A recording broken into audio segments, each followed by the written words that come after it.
Hi everyone, welcome back to my kitchen. I'm Jacqueline and this is Low Carblish. If you're new here, this is a channel where we take our 5 favorite high carb foods and make low carb versions of them in order to control our blood sugars and help to reverse type 2 diabetes. If you're part of the family already, welcome back. So today, guys, we're going to be making a mock mashed potato with cauliflower, but it's going to be a little bit different because I've been working for a while to try to get a recipe with the cauliflower mash that it's got more of a potato texture. Like, I love cauli mash, but I don't like the way it's runny sometimes, and it doesn't stand up the way I want it to in certain recipes. So I've been playing around with it for a while, and I have come up with something that is working for me, so I wanted to share it with you guys because it is so simple. I've got 3 cups or about 10.75 ounces of riced cauliflower, and you can either do this in your food processor or you can do what I did today and go to the store and get a bag that's already been riced up. And I did that because it's been a little crazy around here. They're still getting things prepared for the wall, and we had a rain delay, so that put everything behind. But they've been out today measuring for the footer on the wall, and I didn't know they were coming today, so Macy did not go to doggy daycare, so she had a little bit of a bark fest for a little while, and I've got her in her house right now watching the Hallmark Channel. So if y'all hear the TV through the doors, I'm sorry, but I had to put her in there and let her just try to calm down, trying to keep her from getting all stressed out from all the activity that's going on. So she's going to doggy daycare tomorrow, so tomorrow will be a better day. But anyway, I've got the cauliflower here. It's riced up, and you may, if you buy the riced up cauliflower at the grocery store, you may notice little green specks in it, and that's just the bottom leaves that some of the tiny little pieces get in there. Will not hurt a thing. It'll just add a few little green specks to your potato mixture, but it is what it is. I'm adding to this 2 tablespoons of butter. I'm adding at the end, I'm going to put some Boursin cheese in mine, but this is an optional step. I just like the way it kind of makes it smooth, and I love the flavor of it. But the 2 ingredients that I've added to this to make this have more of a mashed potato consistency are oat fiber and a little bit of glucomannan. And I'm going to have all the amounts for you down in the description like I always do, so don't worry about trying to remember it. But it's a very small amount of each. The glucomannan is about 1/8 of a teaspoon, and the oat fiber is about 1/4 of a teaspoon. And that's all you need to give this cauliflower a little bit of body. Because one thing that I realized that was causing a lot of the problem with the texture for me was cauliflower, turnips, all of it they're root vegetables, and they don't have the starch in them that potatoes have. So consequently, when we cook them, they still have a lot of water in them. Even if we shred them and drain the water off, they still have a pretty high water content. And so the oat fiber and the glucomannan act as like the gluten or the starch would in mashed potatoes, and so it gives it that nice consistency that I'm looking for.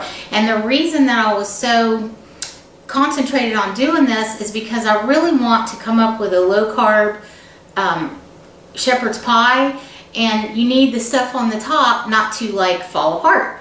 And so I wasn't having a lot of success with that with just a plain cauliflower.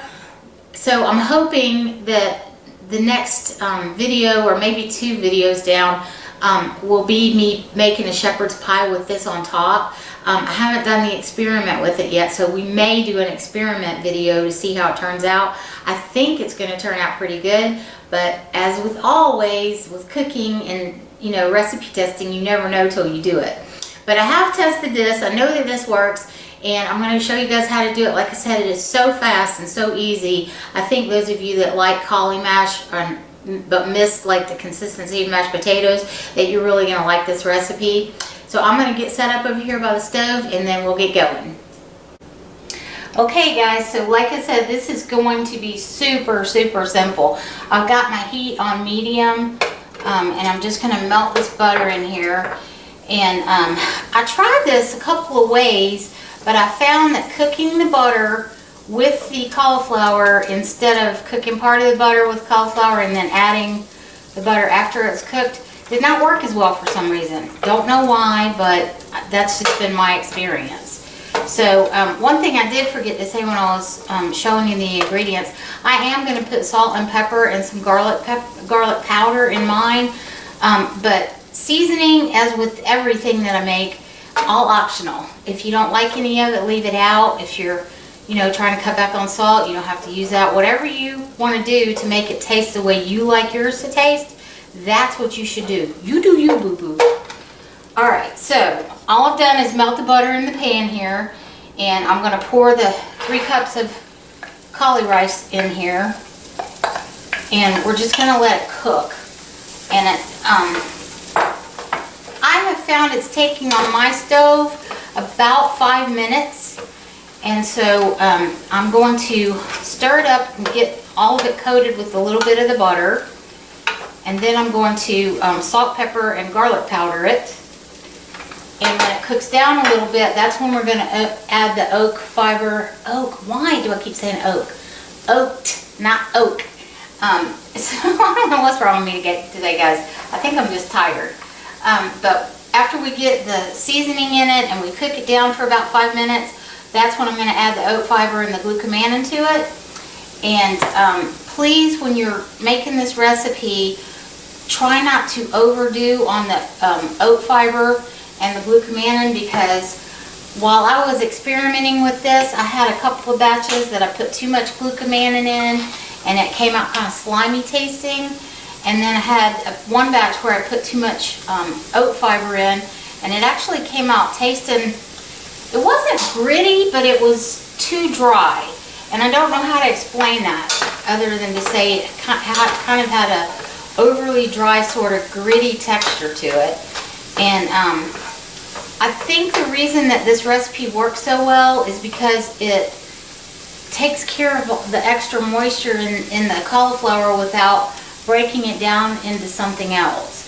And so it is still going to taste like cauliflower. This does not taste like mashed potatoes, but it does give you the mashed potato texture. And I think that it's going to work really well with some other recipes.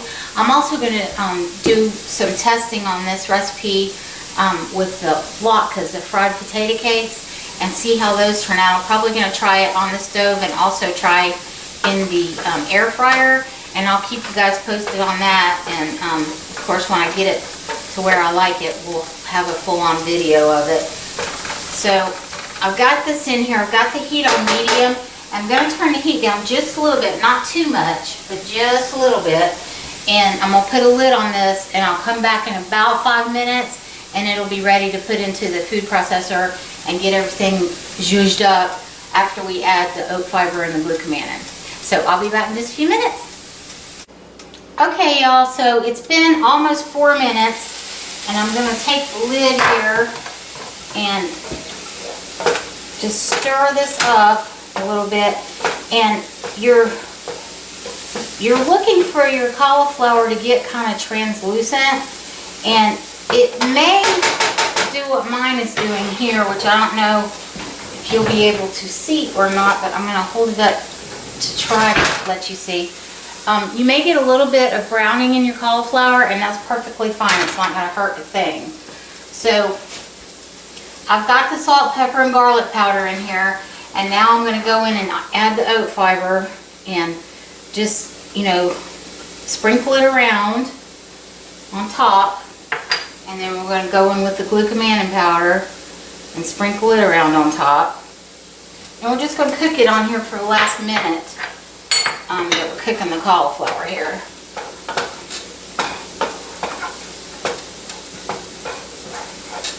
And I was so glad that this worked, because I've been trying to figure out for a while how I might fix this texture situation.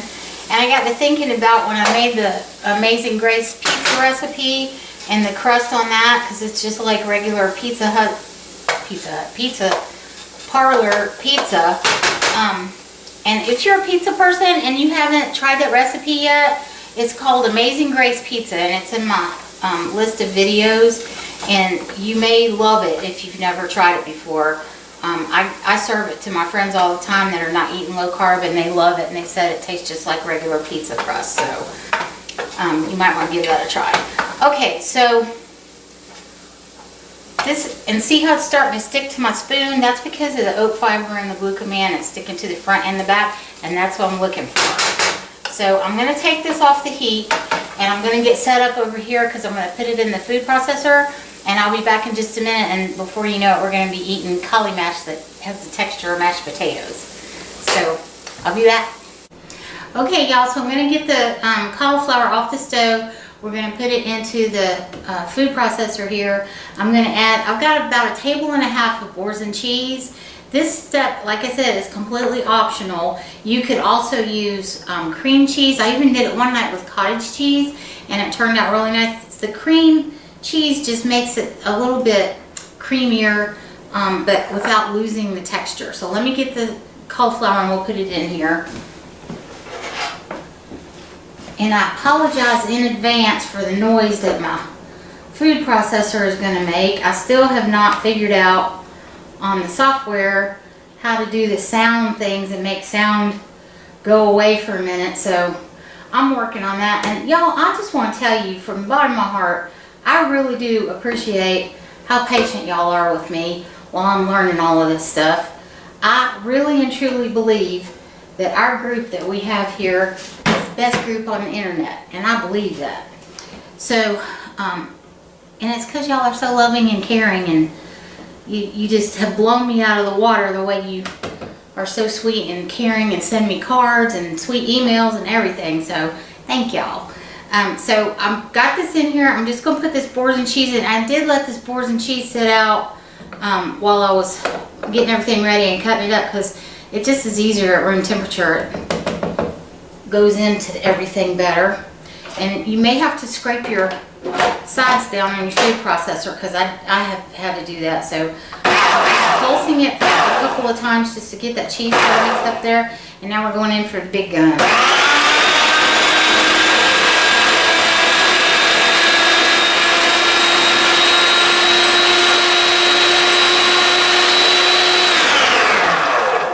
It, y'all, that's it. And I have to scrape it off the top of mine because it goes everywhere, but you know, it is what it is. It's delicious is what it is. And I forgot to grab a spoon, and I want to get a spoon because I want y'all to see how it sticks to the spoon, so I'll be right back.